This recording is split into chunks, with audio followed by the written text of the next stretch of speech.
Hello everyone, welcome back to the Fly Culture Podcast with me, Pete Tygers. My guest for today has fished around the world, tied at the BFFI, has run a fishing lodge in Norway and appeared on the TV show on BBC called The Big Fish. There is much to talk about. I'm really pleased to be joined by Jo Stephenson for this edition of the podcast. Jo, thank you so much for taking the time to talk with me today. Is all good with you? Thank you for having me. Yeah, things are good at the moment, thank you. How are Good. you? I'm pleased to hear it. All is good here. I could do with colder water conditions, but apart from that, we're good. You're just back from the CLA Game Fair, where you stepped in at the last moment and did a demo. Was that fun for you? Yeah, I was really pleased I did it. When Holmberg asked me, he said, we've got someone who's dropped out, would you mind stepping in? I think he gave me maybe just over an hour's notice. And I was initially like, no, can't do it. I need to prepare. I've got nothing ready. I can't go and stand up in front of people and talk about stuff. But I had quite a lot of support. My partner was like, no, you can do it. And Scott McKenzie was like, you can do it. And I had Chris Haig there saying you could do it. So I had loads of people saying, go on, you have to do it. So I just decided, okay, I'll just go and talk about Pike because that's what I know about. And yeah, I'm glad I did it. I think the first day I was a bit all over the place and Hal asked me questions to kind of like, egg me on. But by the Sunday, I'd done it that was the third time, and I think I had it down by then. But it was good. I'm glad I did it. It was another string to the bow, I suppose. And that's the really nice thing when you know your subject so well. And I always say the test is, isn't it, that if you know your subject really well and somebody says stand up and talk about it, you can do it. And that must have been comforting in many degrees too. Yeah, definitely. You always get that kind of, what do they call it, imposter syndrome, and you worry that people are going to sit there and think, oh, what the hell does she know? But no, it was quite good to actually get up there and say, actually, I do know what I'm talking about, and actually have people listening and seem to be enjoying it. So that was really good. Fantastic. And how did the CLA look for you as well from a fishing perspective? I know we've had John Hunter on the podcast who organises it. How was it feeling to you? Yeah, it's good. I think we've probably we've called it CLA. I don't think it is the CLA Game Fair anymore, is it? I think it's just the Game Fair now. But I think it's always good to have a show that showcases all the kind of country sports we do. I think John Hunter has worked really hard to try and bring the fishing village back to life, because there was a time when it was getting a little bit dire. But it's definitely got feelings of coming back, and there was a bit more excitement about it. There was lots of people. It was a steady flow of people, all really interested to know what we do. So I think it's definitely got a lot of positivity around it for future, for sure.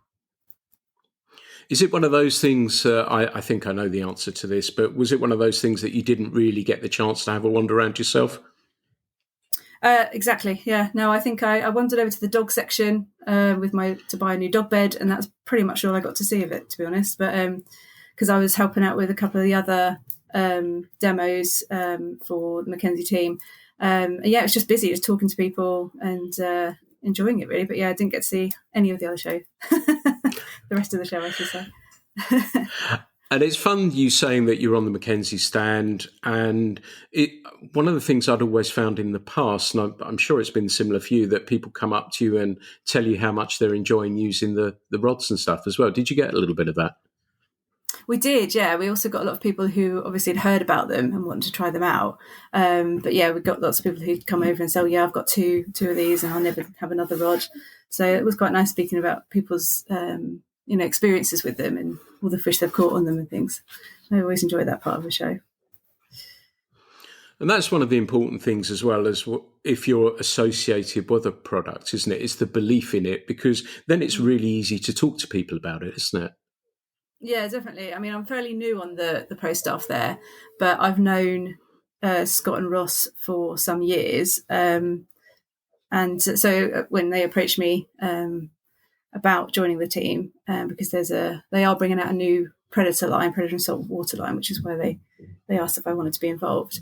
I jumped at the chance. I mean, I have quite a busy day job, as it were, and I made it clear to them, I'm not going to be one of those people that can be present and fishing every day of the week, but I was really happy to be involved with it, because I do believe in the products. They are really good rods, and you definitely want to be involved with the product you believe in, because otherwise it's just pointless, isn't it?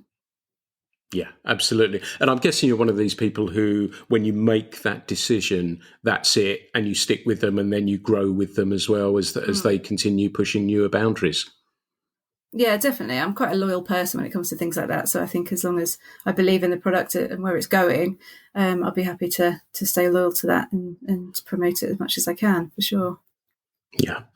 And I'd just love to get your perspective as well. How does the fly fishing world look to you right now? Is it in good shape, fair shape, not so good shape? We've had this, obviously, we had the post COVID spike.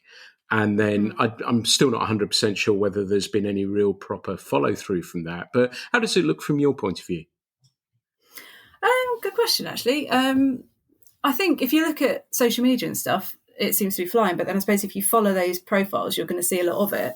I think there's talking to some of the people at the game fair, at least, and when I do shows, that there does seem to be more and more people that are interested and haven't had a go, would like to have a go. I've had a few people recently who've contacted me and say, "Will I give them some coaching because they'd like to have a go?" So I think there is still a lot of people when they discover it to be interested in trying it. But I think with all fishing, it's one of those, social media and computer games are the more easier thing for young kids to go and do. So getting young people back into outdoor pursuits, I think, is more of a challenge these days than it probably ever was. And of course, our rivers aren't always in the best of shape these days. So trying to get people to believe in going out and catching fish when it can actually be quite a tough job. I think there is a challenge there for sure, but I don't think it's dire, but I don't think it's the best it's ever been. And do you think you mentioned Pike, and we've started talking about that a little bit. Do you think, because I think, as rightly you say, bringing youngsters into it is really important. And I think I always see it as a seed planting process more than anything else. And sometimes that seed grows really quickly into something quite big, but sometimes it sort of remains dormant for quite some time. And I've often talked on here about, do you think pastimes like pike fishing could bring new anglers, so I mean more traditional bait or lure fishing for pike, could bring people in to fly fishing that way rather than any other? That there's a way that they can sort of discover that via what people like yourself are doing. Yeah, that's actually a good point, actually, because I suppose with trout fishing and salmon fishing, it primarily is known as a fly casting sport, isn't it? But yeah, I mean, I came into fly fishing through lure fishing. So when I started fishing, I was fishing lures for pike, and naturally progressed on to fly fishing with it. But I do talk to a lot of people who come over when they go, "Oh, you're fishing for pike? Oh yeah, I fish for pike on, with dead bait and that, but I've never considered fly. Maybe I'll give it a go." So I think there's some people out there that are so honed on one area of fishing that they probably haven't thought there's another way of doing it. But when they talk to people, see other people doing things slightly differently, they might be interested to have a go. I've definitely had that conversation with quite a few people. I wonder if it is, and I know rod companies listen to this, that there is a way to have almost, for whatever brand it is, a road show as such, that you visit a pike location, bring some rods along for them to try, because that helps for the company. There's got to be something in it for them, but also having people like yourself talking about pike fishing, and your entry into fly fishing, as you say, has been from lure fishing, and then you can get people involved into it that way. I wonder if there is some mileage in that. Do you think that's something that people could be exploring to expand our horizons a bit and bring new people in? Sounds like something you ought to organise. You've got a great idea there, I'd say. Yeah, I think that sounds like a great idea. I think the more you can put on these shows, and I know there are a few things in Norfolk, near the next county over from me, that puts on like these weekends of fishing, not necessarily fly fishing, but getting people in and getting them excited and having a go at these things. And I think that the more we can do that, I think that's the better. But you just got to ask the fish to play ball, haven't you? Yeah, that's the tricky bit. But I think those comparisons with lure fishing tie in really beautifully, and with sea fishing and soft plastics. And again, apologies to listeners that I talk about this a lot, but I would be keen to try and expand our membership of our group of fly anglers that we are. And if there's ways that we can do that, that would be fantastic. So I wonder if that's the way forward. And you touched on locations briefly there, and I think you're in Suffolk. And Norfolk, obviously, you've got the Broads and lots of other places. Is that why Pike was the natural place for you to fish and then subsequently into fly angling? Yeah, 100%. Yeah, so when I started fishing, it was pike all the time because that's what we've got in East Anglia here. And yeah, I discovered fly fishing when I was travelling actually in New Zealand.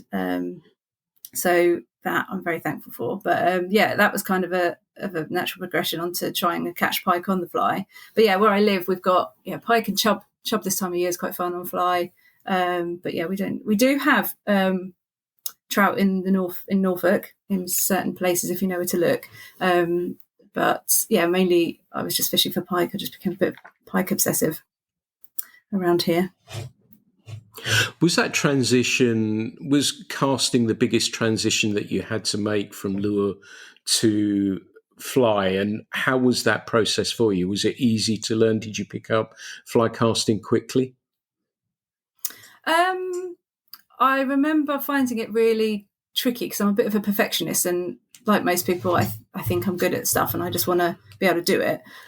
So, and at the time, the partner I was with obviously was one of those people that was good at everything and would say to me, you're just doing this wrong and you're just doing that wrong. And I'd be like, and I'd get really cross about it. But it's just, I just had to put the time and the effort in. And then all of a sudden, you're doing better casts than you're doing bad casts, and then you're like, actually I'm getting the hang of this. But yeah, I think I didn't go and have any traditional lessons to start with. So I think I was kind of teaching myself. So I'm, full of bad habits and all that. But if you have the basis of having good casting lessons to start with, you're going to find it a lot easier than I did. But yeah, I mean, I tied flies before I learned to cast actually. Because I'm more of a creative person. I thought that looked really fun. So I started learning to tie, and then I felt like to be able to tie a better fly, I needed to learn how to cast and fish them. And I thought that would give me a better insight into how the fly works. And so that was how I started casting, and never looked back really. And how did that first pike on the fly feel? Oh, do you know, I can remember my first pike on the lure better than I can pike on the fly, to be honest. That's weird, isn't it? Now you've asked me that, I don't even know if I can remember it. I'm sure it was very exciting. But I absolutely have no memory of it, which is silly, isn't it? But I remember the first pike I ever caught, and I remember screaming because it was just such an explosive take. And I think what I had was like a little plastic, I think they call them scum frogs, little rubber frog things. And I was just having a lovely time just popping this little frog across the lily pads and just having a great time watching it do its thing. And then suddenly this pike just flew out of the lily pads and hit it from below. And I remember finding that quite a shock. But then that was me. I was hooked on pike. But I can't quite remember my first pike on fly, which is silly, isn't it? You can remember the ones you lose. Yeah, always. But yeah. So do you I think I know the answer to this, and I'm with you on this. I assume you don't keep detailed logbooks of your fishing trips and temperatures and all that sort of stuff.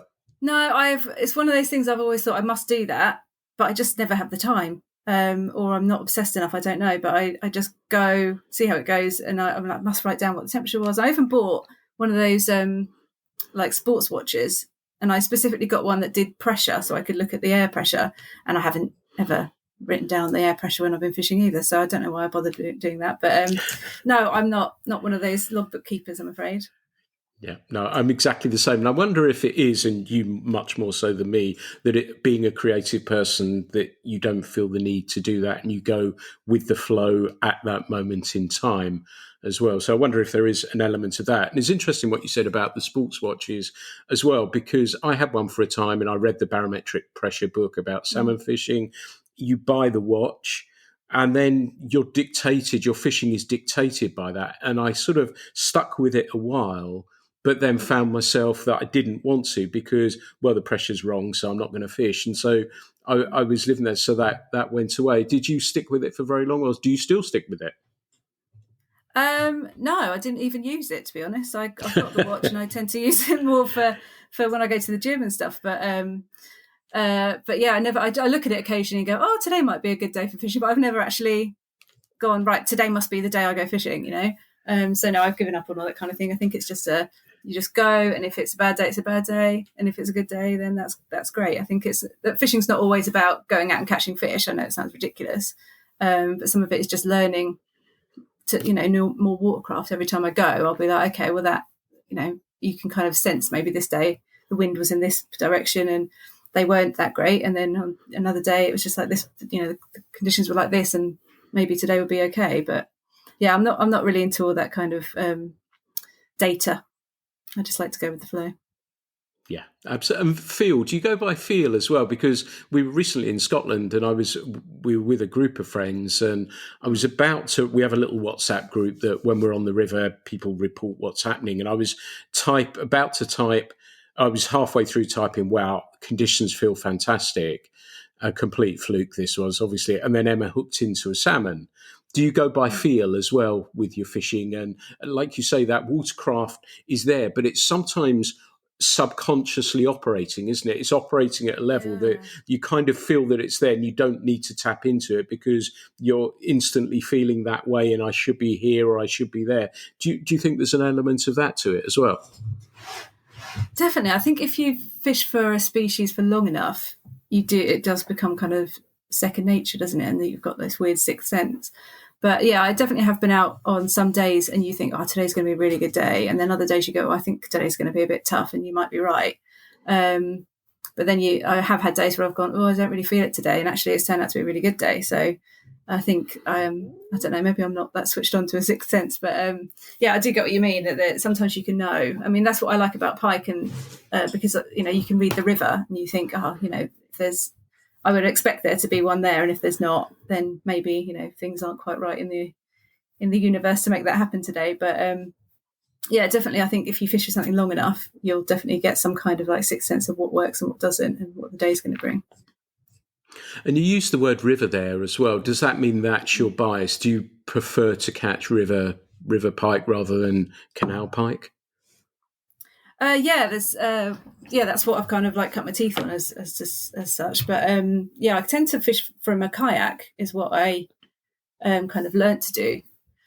So I have like a 2-person kayak, and one of us will paddle, and one of us will fish. My current partner doesn't do a lot of fishing, so she tends to be my like to call my Ruber, my river Uber. So she paddles me around on the back, and I'll fish off the front.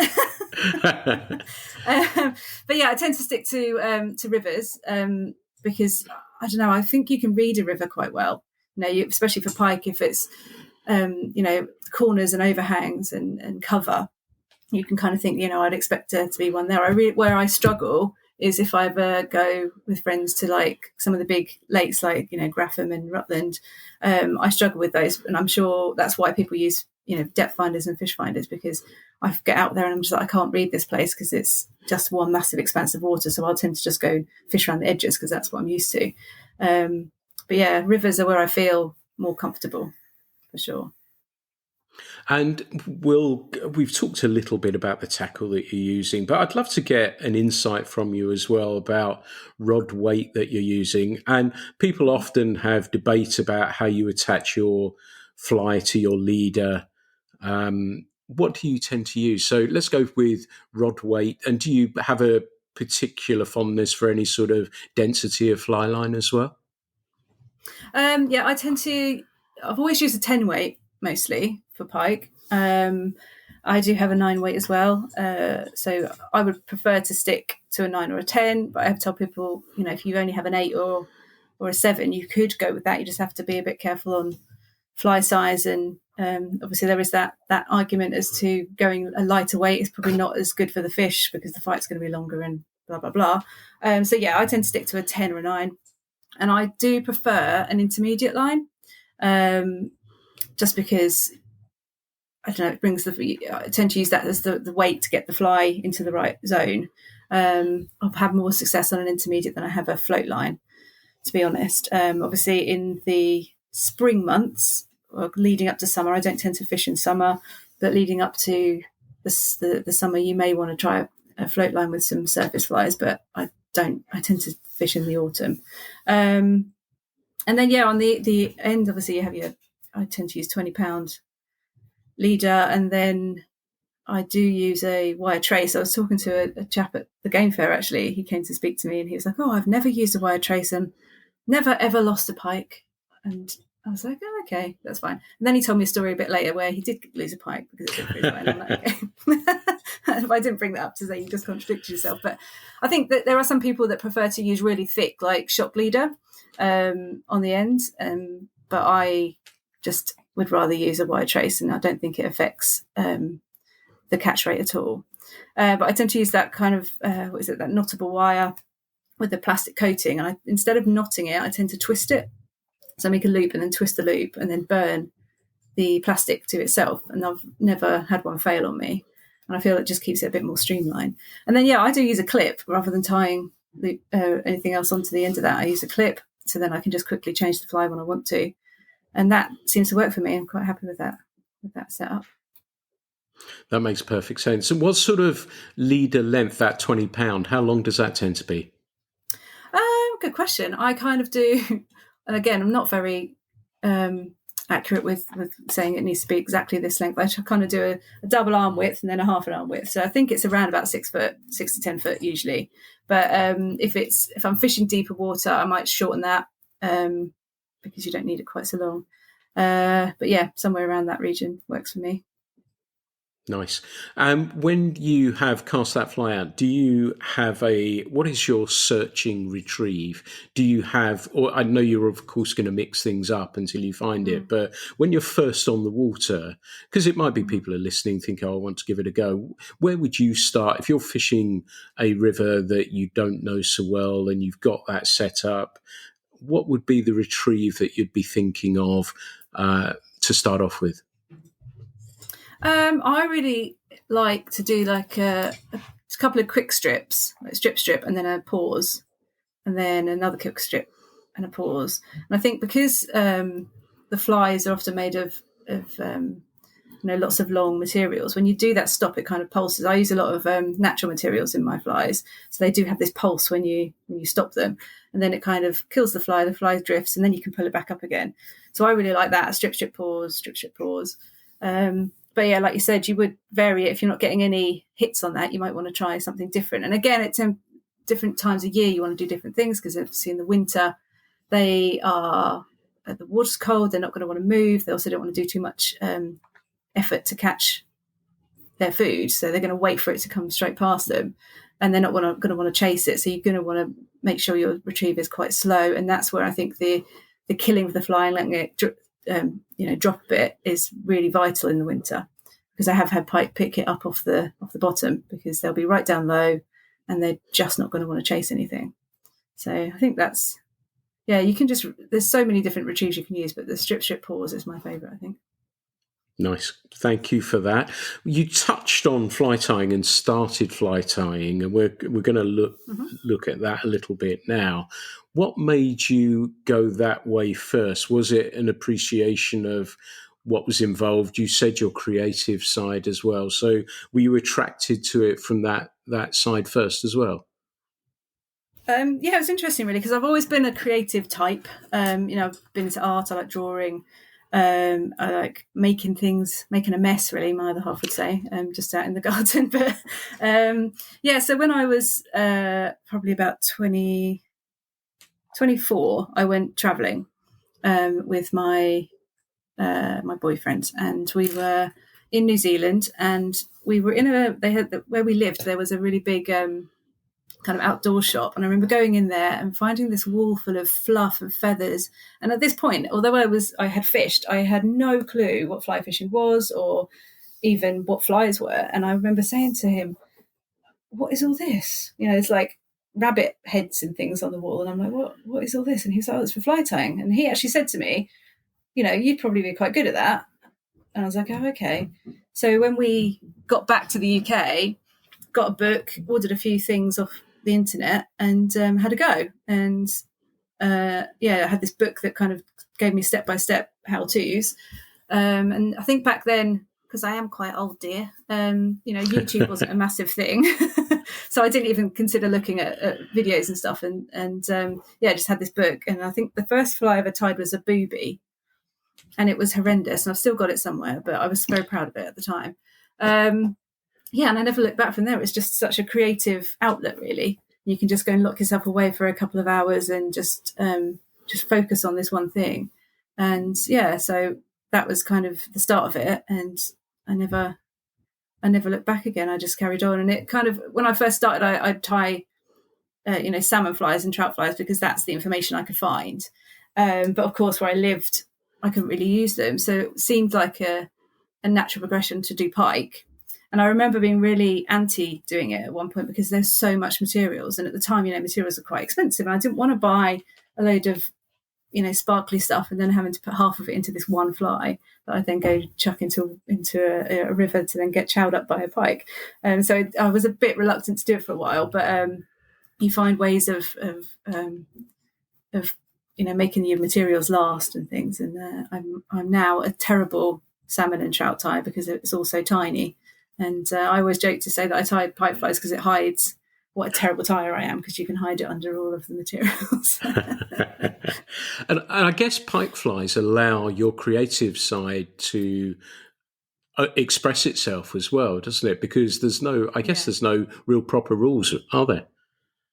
No, there's not really. I suppose because obviously, in trout and salmon, you'll have, this is a cascade fly, and this is a woolly bugger, and that's the thing. But with pike, although there are people that have created flies and given them actual names, theoretically they're just a streamer fly that looks like a bait fish often, and I tie a lot of that kind of style because I don't know, there's something nice about tying a really nice profiled bait. I'm going to get all nerdy about it now, but a nice streamer that has a beautiful profile, and you look at it and you're like, oh, I could put that on the wall, but then you tie it for a reason to go fishing. But there's not a rule book as to how you can tie them. You can just experiment, and sometimes it works and sometimes it doesn't, and sometimes you find something that's really good and you're like, oh, how come I've never done that before, and you'll stick it in every fly from now on. So, and do you have a number one pattern? Again, let's go back to this mythical river that you've never fished before. It's full of pike and you're fishing it for the first time. Do you have a fly that you would tie on for the first time if you were searching, if there was somewhere that you were unsure about? What would you tie on first? I would say my favourite fly that I as my go-to, and I've had most success on, especially last season, is just a basic, it's like a silver baitfish fly with a little bit of orange in the cheeks, just a little bit of a hot spot. And it's not anything special, but that has been the fly that I always have with me. But I've always said, if I only have had one fly and I was never allowed to fish with anything else, it's got to be a Clausa minnow, isn't it, really? Because that's the fly that I think is so universal. And so many, I think I've caught a number of species on Clausas, and I'm pretty certain that pike would take them, of course, as well. So, if I was to go to a pike river and I could only take one fly with me of mine, it would be, my silver baitfish with a bit of orange, because I do find pike seem to, that be my go-to colour if I'm really having a hard day and I haven't had a touch from anything. I do go for an orange fly at the end. So, okay, let's try that one. And they do seem to like a bit of orange. Nice. Nice. And you've tied at the BFFI, I think, a number of times. And how do you find that process? Is that an interesting one? And do you get to tie many flies? Because I stand from afar and watching you maestros with the vices there, and it seems as though there's people always gathered around the vice, and you don't get much chance to tie, but you get the chance to interact with people, which is probably great fun as well. But do you get to tie many flies when you're there? Not as many as you'd expect, because you're talking. But I've got a friend who I go to the BFI with. It's like the one time a year we get to meet up and we'll sit next to each other and tie. But it's a funny thing, fly tying shows, because we don't get paid to go. We don't get any kind of, we get invited, and if you want to go, you can go. but they obviously don't have any kind of budget to ask people, to pay anybody expenses. So we do it all on off our own back, and I think that's quite bizarre in itself, really, because people go to those shows often to speak to fly tyers, and we're there just because we love doing it. But yeah, I always go because when I'm at home and I'm like, I must tie some flies, and I'll sit down and then I think, I haven't done that. And there's a number of other things I've got to go off and do. Whereas at a show, that's what you're there to do. You can just sit down for 2 whole days and just tie flies and talk to people about tying flies. So it's proper Nerdsville, to be honest. But yeah, I think some days I'll get a few tied, but what I often will do is I'll take like too much stuff because I'll be worried that I'll want to tie something that I haven't brought with me. So I'll take way too much stuff and then probably only end up tying 4 or 5 of the same fly, because that's what people want to see, because they'll see you tying it and they'll go, oh, can you show me that bit again? But that's how I learn. I went to the BFFI as a punter for quite a few years and would make the rounds around the tyers rows and speak to all the different tyers and, how do you do this? Can you show me how to do that? And I think that was a really useful tool when I was learning, because, there's going to be someone who knows a better technique of doing something. And even when I go now as a tyer, I'll still learn something new from one of the other tyers that I've never thought to do or use a material in that way. It's just good talking to people who've all got the same enthusiasm for tying. But I do sometimes find that, and now I'm going to sound like I'm being a feminist, but I do sometimes find that when I'm sitting next to my big mate Stu, he's a great fly tyer, they never tell him how to do his flies better, but I often get people that try and tell me that I could do it better this way. And I don't know if that's just because I'm female, but it used to be a game I'd play, that how many times I'd get given some advice I didn't ask for, or ask if I actually fish. I would get that question a lot as well. Do you fish? Yeah. I'm like, yeah. Yeah, I do. Jesus, that's just ridiculous. And that it does seem like that, but it's getting better. I don't get it. It's not quite an unseen thing to see a female tying flies and fly fishing these days, but that one always makes me laugh. Yeah, it's ridiculous. There's a reason you're sitting up there tying and they're standing in the crowd. Think about that next time you ask that sort of question, because that's just ridiculous. So I'm sorry you have to listen to that rubbish, and hopefully it becomes less and less and less. So I look forward to, I assume you're doing BFFI this year, eh? Or next year, sorry. Yeah, I just got my invite. Yeah, nice. Just got the invite. So I've applied to that, so I'll be there. Yeah, I look forward to that show. It's a good show. Nice, absolutely. Yeah, I think the last couple of years, I think post-COVID as well, hasn't it? It's been really good for people to meet up, chat with each other, and then it's become this hub, this place now more so where people kick off their season. It's like the starts of the season, isn't it? Yeah, I suppose it is. Yeah. And everyone's coming to get some new ideas, get some new kit. It's always a really busy show. And I think when I first started going, it was only 2 halls. Now it's 3. So it is a really good show, and there's so much to learn there and to walk around and meet people. So yeah, I think people love going, like you say, the start of the season and start of the year, and enjoy. Yeah, have all these kind of aspirations for the rest of the year. We had a stand when I was guiding one year, and my friend Duncan, who will be listening, sidled off somewhere and then came back with a photo of you and him. He said, I so wanted to meet Jo, because again, from the TV program. So he came back and had a photo taken with the two of you. So he was really, but that was a number of years ago now. That was quite a long time ago. But yes, I remember it well. And he said, I went and met Jo. So he was dying to do that. So that was good. So you at least one person I know you had a massive impact on. I'm sure many hundreds and thousands of others as well. So that, and I think that's the great thing about those sorts of situations where people like yourself are standing up there tying those flies and you're inspiring people. And I think that's really, really important as well. So kudos for that, and long may those things continue. I wanted to move on a little bit now as well, because you packed so much in and you've touched on New Zealand.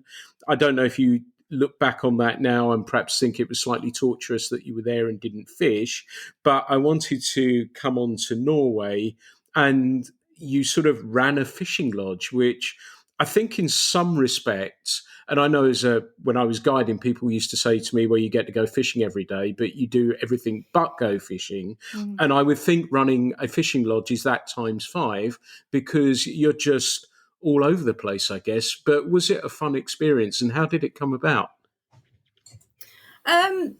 So yeah, so I was married to a guy, and we used to do the fishing circuit together, and I was tying at a little show down south. I can't remember what it's called now. iFish, I think it was called.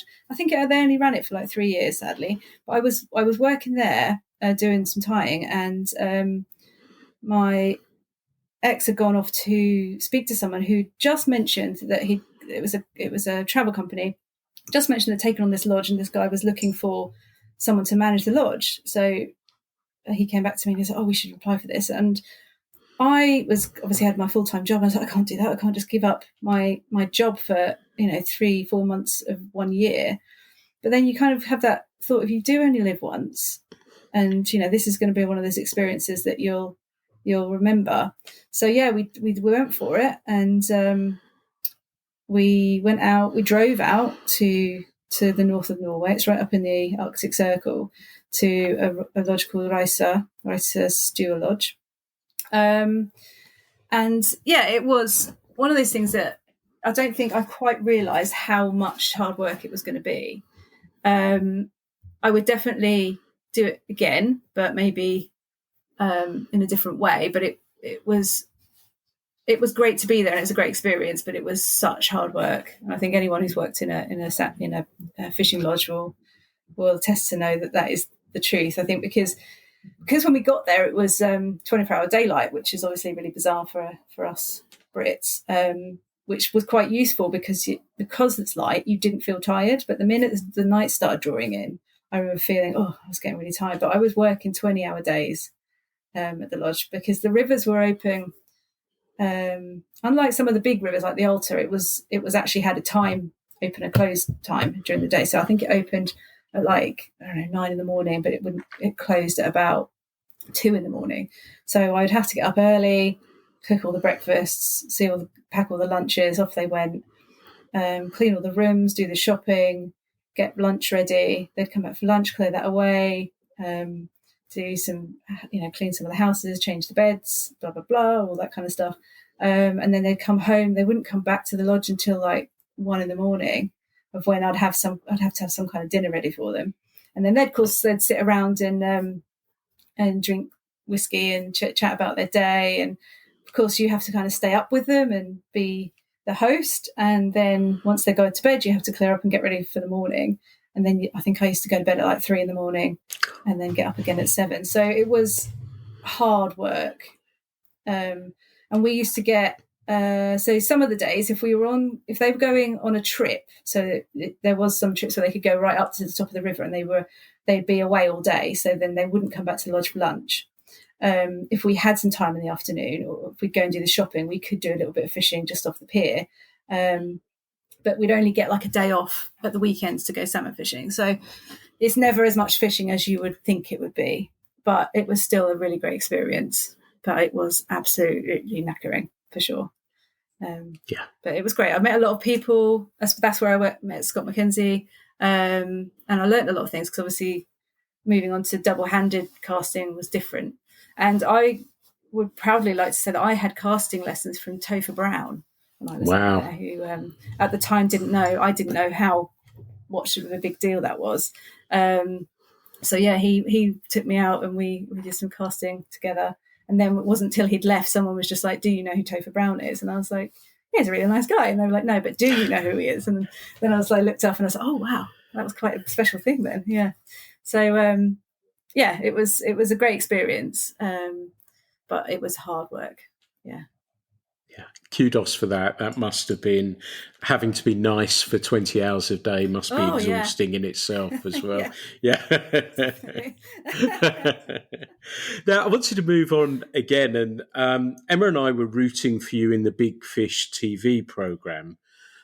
Was that fun to do? And it was wonderful to see fishing. I think it was on BBC Two on a Sunday night, wasn't it? If I remember Yes, it was. Yeah, rightly. Yeah, we enjoyed it immensely. Was it fun to do? And what made you say, actually, I'm going to have a go at that? Again, I was at that very same flying show, the iFish show. It's weird. I had that happen one year, and then the salmon lodge happened the second year. That the BBC were there just handing out flyers to amateur fishermen, have a go and apply. And they were like, "You should do it. You should do it." So I did, and I thought I wasn't going to get anywhere. And then went through like the audition processes, and amazingly got in. And it was all very surreal. So I was like, "Is this actually going to happen?"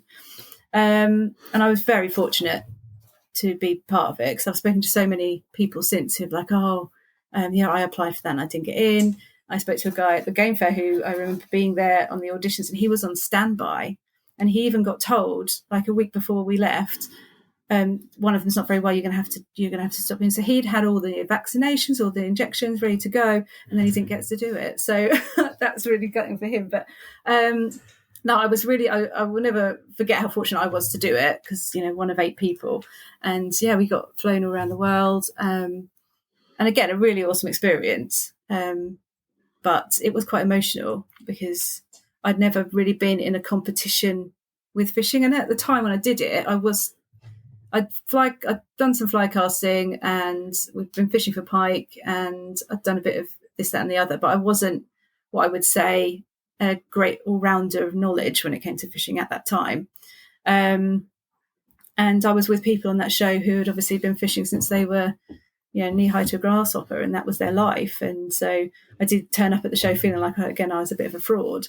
But that, I suppose, is what it was about. It wasn't about being a professional angler. It was about, doing something you enjoyed and having a go at competing with other people as being an all-round angler. But yeah, it was quite a surreal experience. And yeah, like I said, it was emotional because, you got to know the others so well. We were like, best of friends whilst we were there, because we all had the same interests. And then, of course, you then start to realise that you're there as a competition, and every week someone's going to go home. And that was quite hard. And then it did get a little bit scary, because when I first went into it, I was just like, well, this is great. I'm just going to enjoy the experience. But then I was just like, I'm probably not going to get very far, because I doubt I've got any kind of skills like the others do. And then when you get there, you're like, actually, no, I do want to do well. I do want to try hard and see how far I get. And then I want to be like the last woman standing. And I really wanted to make it to the final, which didn't happen. But yeah, it was great. And it will be definitely something I'll keep as a really special part in my life. But you did incredibly well and got almost to the final, which was a fantastic achievement in itself. Did it make you look at your fishing differently as a result of it? And you used the word competition. Did that mean that you looked at how you did your fishing more competitively than you may have done previously? Yeah, I think if I look back on it now, I was in a relationship where fishing was very much part of our lives, and I had to try and compete in my everyday fishing to try and be better than this person and that person. And when I was there on the show, I had that in the back of my mind, I need to do this, I need to do that. And I think I didn't really like the person I was then, because I am a competitive person, but not to the point where I would be annoyed if I didn't win. Do you know what I mean? And I think since I did the show, I've kind of thought, I don't want to do any more kind of competitive fishing. That's not really what I like doing. I just like going out and enjoying being with people and supporting other people in what they're doing, whereas before then, I think I was very much like, I have to do well to be taken seriously, and I have to show people that I can do it. But it doesn't matter what other people think. So I think it definitely did. And I was absolutely gutted to not get in the final, because I thought I'd done enough. And looking back at the previous episodes, it was always somebody who had won a challenge that went through to the next. And when I'd won a challenge in one of the technical challenges, actually in that semi-final, but I didn't go through to the final, and I was absolutely gutted because I really wanted to be a woman in the final. But I had to then sit back and think, it was an amazing experience, and fishing's not about beating other people. It's about us all getting together and just enjoying a pastime. And I think I did have one of those kind of epiphany moments after it, to be honest. And I think I like myself better because I'm not having to feel like I've got to compete with people. Does that make sense? I think I've blabbered a bit there. No, that's perfect. I think you answered that perfectly, and sounds to me like you was robbed. So you should have got through to the final. But as I said, this is your fan base down in Devon saying that. But for me, I know we were talking off mic, and we were saying that the format is kind of like British Bake Off or the Bake Off or the Pottery one. Or do you think that format clearly works because we've seen subsequent programs, the sewing program, all of those other things? Do you think it was just a tiny, tiny bit before its time? Because you think of the wave of Mortimer and Whitehouse now, and that could have tied in beautifully with it, that so many more people are fishing aware. Do you think it could have or should have got a second season, or do you think there is room for it again to resurface, or do you just think it was budget constraints because you were going so many far-flung places? I think it's a bit of all of that, to be honest. I think it was a really expensive show, obviously because we were all over the world, and I think probably if they looked at the results to the number of viewers it got compared to the amount of money they spent on it, they probably thought, well, that's not viable, which is understandable. I do think that and this is completely my opinion. I don't want to sound like I am saying the BBC did anything wrong, but I think they were so worried at the time about advertising too early and then another channel putting something bigger on to take the viewership away. They only started kind of talking about it a couple of weeks before it went live. They had this big drama about what to call it as well, because they wanted to call it The Big Fish, but then there was this Channel 4 program, I think, called The Big Fish. So they couldn't do that. So they ended up and they wanted to make it also like a travel program. So it encouraged people who liked to see countries. So they tried to make this title called Earth's Wildest Waters, The Big Fish, to try and bring in both of those viewers. And I don't know if it worked as wonderfully as well as they were hoping, which is a shame. And I think it definitely had, like you said, the format for it, the 3 challenges and someone getting booted out at the end, definitely works, as you say. And I think it was a good concept. But I think, sadly, it didn't get the viewers that they wanted, and it was just too expensive to do again. But maybe, like you say, they may do something similar. There is a lot of different fishing programs out there now. So maybe they'll bring it back. But it was a real shame not to see a second series.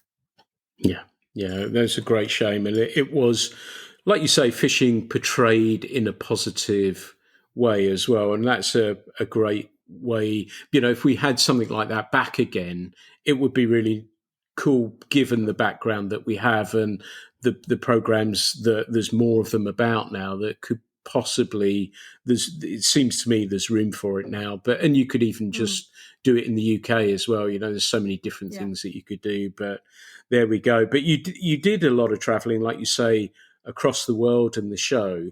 Is there any way you have unfinished business with, or is there somewhere there is a dream destination that you would love to go visit and cast a line? Oh, wow, that's a big question for a fisherman, isn't it? There's so many places. I mean, I've been really fortunate in my years to have visited some really lovely countries. I'm currently fairly skint because I'm a little veterinary nurse, so I can't really go anywhere posh and lovely anymore. But I had some when I was younger, and I went travelling, New Zealand, Africa, Australia, all those lovely places. I think I've got unfinished business with a tarpon from the show, because I lost one on that day, and I again was really upset about that. So one day I'll get a tarpon, but at the minute the fish that kind of fills my brain is a triggerfish.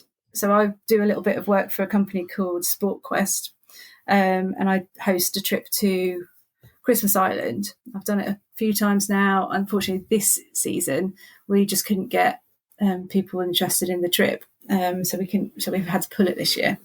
So I'm hoping to go back next year, but I was desperate to catch one of those yellow margin triggers or a mustachio. and they're so tricky. And both times I've been bitten off, or they've just spooked, and I've not managed to get them. They're so frustrating. So that's the fish I think is at the moment at the top of my list of one day I must catch one. And I've just resorted to drawing them at the minute because that's as close as I can get to one.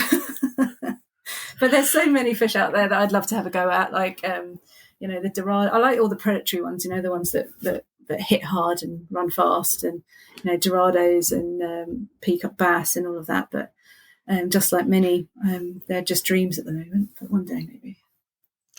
Listeners won't be able to see, but I can see Jo's, I guess, tying stroke fishing room, and there's a beautiful painting of tarpon behind that set that perfectly. So I can see... That's David Miller.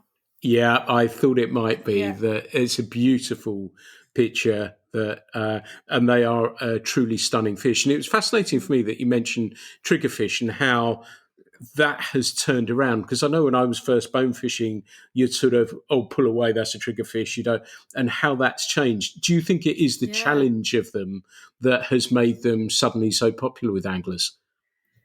Definitely the challenge, and from what I understand, of course, because I don't know, because I've never caught one, is that they do pull off and they fight really hard, and they're hard to actually keep on the line because they've got these teeth that will bite through the hook itself. They'll chomp through the line, they run off the coral, and they'll break your line on the coral. So actually managing to keep one to the point where you can actually hold it and take a picture, I think that is the challenge, definitely. And like the accomplishment at the end is what I understand is what's so great about them. But they're such pretty fish, and they're just weird looking but cool at the same time. No, I've not caught one either, so I think I need to, at some stage in the distant future, perhaps I'll get the chance to throw a fly at it. But you've recently got engaged. Does that mean honeymoon? And does that mean honeymoon that you're thinking about? Perhaps there's a way that you can pack a fishing rod and do some fishing? Yes, definitely. My fiance is very understanding, and when we met, she realised I was, fishing obsessed, and that's something she would have to just allow into the relationship. We got engaged in the Peak District. We love the Peak District. We have a camper van, and we had a week off work, so we took it to the Peak District, visited some friends, some fishermen friends. I think you've interviewed them before, IB and Yeva.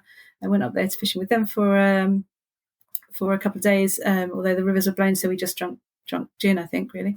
And then we went up and did some walking and stuff, and unbeknownst to me, she'd ordered the ring. She had this ring made by a company called South Jewellery from Cornwall, and they make rings with sea glass. So it all has like a water theme. So it has sea glass in it, but also a sea diamond. So these diamonds are dived for in Africa and under the sea. So both of the stones in my ring both come from the ocean.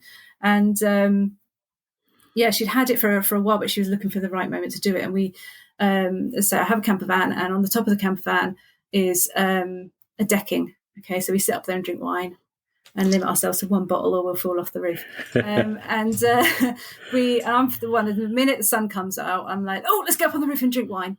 And I think we'd been walking, and the sun came out, and I was like, oh, let's get up on the roof and drink some bubbles. So I grabbed this bottle of Prosecco, and I heads up on the roof, laid the blanket out, and I was going to take a photo of the hills in the background, the sun. And at the time, a friend of ours had just texted me showing they were having a barbecue. So I was about to take this photo to say, this is what I'm doing. And as she climbed up on the roof, she just put this ring in the picture, and she was like, what about that? Is that going to make a better picture? And I just didn't know what to do. And I was like, what is it? What's that for? Kind of thing, obviously. So it was a massive surprise. But yeah, we're very happy. And we've been looking at, we've got to save some money as yet to pay for a honeymoon. But I was looking at Belize, because I've always said to her, she's done a bit of fishing with me. She's caught carp, she's caught wild brown trout. And I've always said, I think you'd really love bonefish. So maybe we could go to Belize, where we could have some of the trip, just relaxing, and maybe a couple of days out for bonefish. But then I looked at one thing, because obviously I was in a straight relationship for most of my life previous. I've never had to consider the country I go to. and whether it's safe for us to go, which many people probably wouldn't think about it. So I looked at Belize, and although it is safe and it is not illegal to have a same-sex marriage, it's not recognised. And I thought I didn't want to go to a country where my marriage isn't going to be recognised. So Belize is off the agenda at the moment, but I'll definitely be looking at places where we can go and cast a line for sure. And I think she expects me to. So. And bonefish would be the perfect way to kick things off as well. So I hope that you are able to find somewhere that fits in. And like you say, we don't think about those things. And I was looking at Belize yesterday, funnily enough. I've got a few years off, and Emma's said exactly the same to me, that about, perhaps bonefish might be of interest. So I was looking at those things. And that's the wonderful thing, isn't it? We have so many. Then you suddenly think about salmon. I was thinking about Grilsin Island or where, and as you said, in Derbyshire, I know we bumped into you in Derbyshire when we were up there, and even the fishing there in the Peak District is wonderful. The company, like you say, is wonderful. There's so many places, aren't there, that it takes you, as you have shown in this podcast so far, it's taken you to some amazing places because you cast a fly rod. And I'm getting this sort of sense of you as obviously as the creators of you said, but you want to give to our community as well. And that sort of leads me to think, well, have you ever thought about, and you did touch on the word coaching, have you ever wanted to guide, instruct, coach? Have you done some of it? Is that something that you kind of might pursue, have pursued, are thinking about pursuing? Definitely. So I've done my angling trust coaching, and I've guided in the past when I was married. Previous, we used to guide for Pike on the kayaks, but I haven't done a lot of guiding since. I've been up. So one of my closest fishing friends, Marina Gibson, she has a fishing school. I've been up there and done a bit of work with her. But yeah, she suggested a long time ago that I should get my casting qualifications. And yeah, I've spoken to her at length about it, and it's something that I would really love to do. And actually being at the game fair recently and speaking to some people there, it's definitely something I'm going to look at. I've just got to make sure I find the time and focus, and, because I'm very good at having about 1 million hobbies and not enough time to do any of them. Do you know what I mean? So I've got to put things aside and focus on it. But that is the next thing in my to-do list, really, is to try and get to a point where I can take casting qualification for sure. Because I think it would be a really good thing to help to spread and pass on the skills to other people. Nice.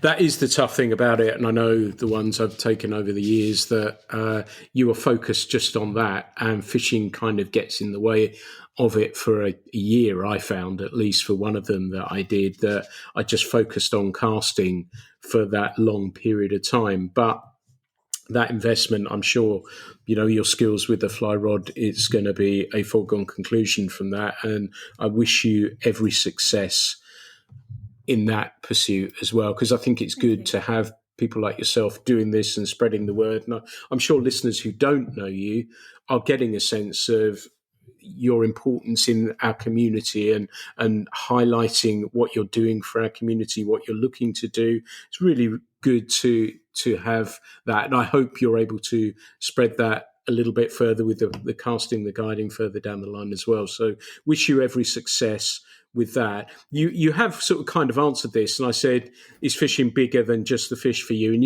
you've pretty much already said that, haven't you? Yeah, I think in the early days when I was first learning, and I used to be sponsored by another rod brand that, and when I was married, it was all about having to go out and catch the fish and take photos and blah, blah, blah. I think there was a time where I was all about catching the fish, and that was the only reason you went. And if I didn't catch a fish, I felt like I failed. And like I said, there was a time in my life I really didn't like the person I was.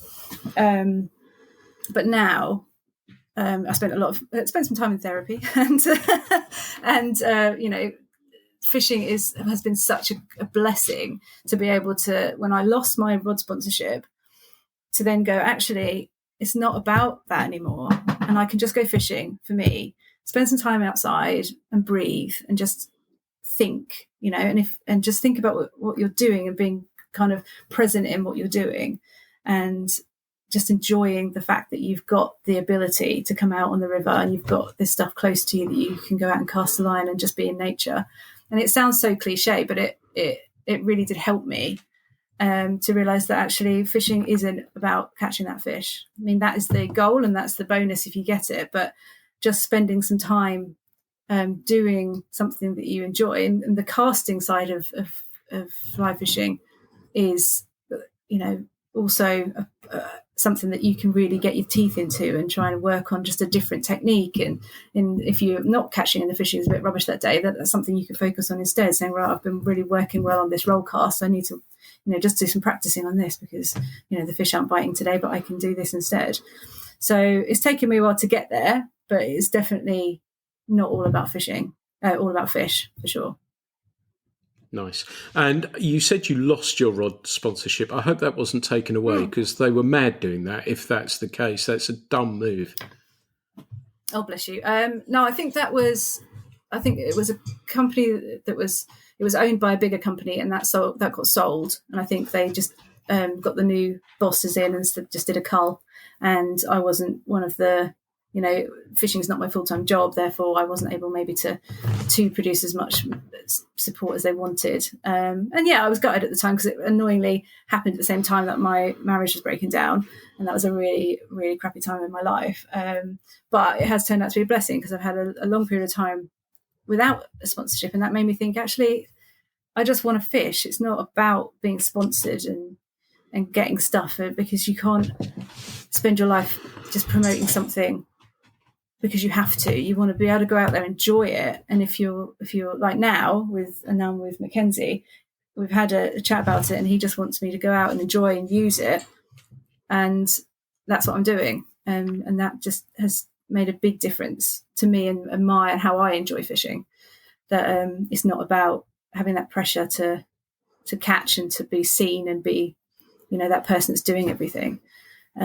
Because I think at the end of the day, fishing is something we choose to do as a pastime. And I think although I'd quite like, to do my instructorship, I don't think I'd ever want it to be something I do every single day, because I don't know, like people have said to me about fly tying, do you want to do that commercially? And I'm like, I like selling flies. I like people using my flies. But if I sat and did it every single day, I'm sure I'd learn to hate it. So I like to have fishing as that's something that my job's quite busy and can be quite emotionally draining. So it's nice to have that thing to go out and just decompress in nature, as it were. Nicely put, and it's great to hear you're in such a good space right now as well. And it was fascinating to me to listen to what you said about the sponsorship thing as well, because I think many people often think this is the dream thing. I'm going to get sponsorship. This is going to change my life. This is going to, and you do look at fishing differently, don't you? Because of it. And you're thinking, right, well, I've got to put this here, or I've got to tag this, or I've got to do that. And that breather is a nice reset, or must have been a nice reset for you as well. Yet also Scott's a relaxed approach, and I know him a little bit, and I know that approach, but that's kind of refreshing from that point of view, that you're not under this, I've got to do this, I've got to do that, because it could easily be a little bit of selling your soul, couldn't it, to do this, and you losing that essence of why you're doing it. Yeah, definitely. And I think I'm not saying that's against anybody who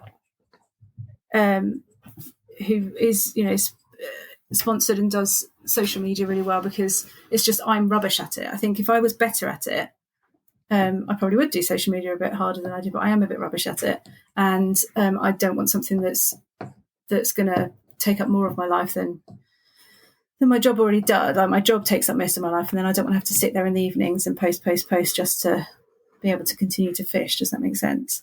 And I respect people who have that full-time job, who have made a living out of doing it. I mean, it's hard to make a living out of fishing, and there are people out there, my friends of mine in particular, that have worked really hard to get to where they are, and have had to really make it their life.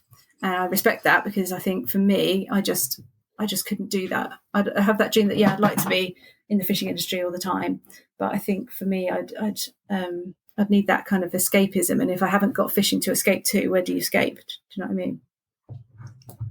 Beautifully put. Beautifully put. Now, I'm going to throw a fastball at you. We have our Fly Culture road trip mix on Spotify. That's what it's on. Can you give me a song that is special to you? It may help set the tone for a fishing trip, or something that just lifts you that we can put on our playlist. Definitely. So I'm really into country music, have been for many years. So there's about a million songs about fishing that I could probably tell you about. But if we're talking about a fishing specific song, it's not like it's particularly special to me or means anything as such, but it's a song I really love listening to. And it's by a duo called Maddie and Tay, and it's called Shut Up and Fish. And it's basically about a girl who's trying to fish, and the boy that she's with is trying to keep holding her hand and, getting in her way, and all she wants to do is fish. And she's like, go and fish and leave me alone. And I think that is just perfect. That will go onto the list. So I've written that down. So that's going to go on very, very shortly. We've spoken comfortably over an hour now. Before, I'm sure people want to reach out to you. They want to contact you about your story of fishing and many other things as well. How can they get hold of you? What are I know you said you're crap at social media, but in the off chance that you look at messages or whatever that may be, how can people find you? So, I have 2 Instagram pages after saying that I don't do social media. I've got one for my flies, which is, what is it called? See, I don't even know what it's called. It's called Jo Stephenson Off the Vice, I think, or Off the Vice Jo Stephenson, one of them. You'll find it. And then there's just Jo Stephenson Fishing, which is my fishing page. Fantastic, Jo. I'm going to be in touch. I'm doing actually my first competition for, over 20 years or so. And it's a fun one. I've got to catch some pike, so I'm going to order some pike flies from you later as well. So I will do that because I've got none. I nick Jethro's most of the time when I fish with him, so I'm going to order some of those. So I will be in touch about those as well. It's been an absolute pleasure to speak with you today, Jo. We covered a lot of ground, and I think we've scratched the surface in some of it. But what it's done is given listeners a sense of yourself, your love for fishing, what it does for you, the many fascinating things that you've done as well. And I know listeners are going to enjoy listening to this. So all that's left for me to say is thank you so much for being a guest on the podcast today. Oh, pleasure is all mine, Pete. Thank you for having me.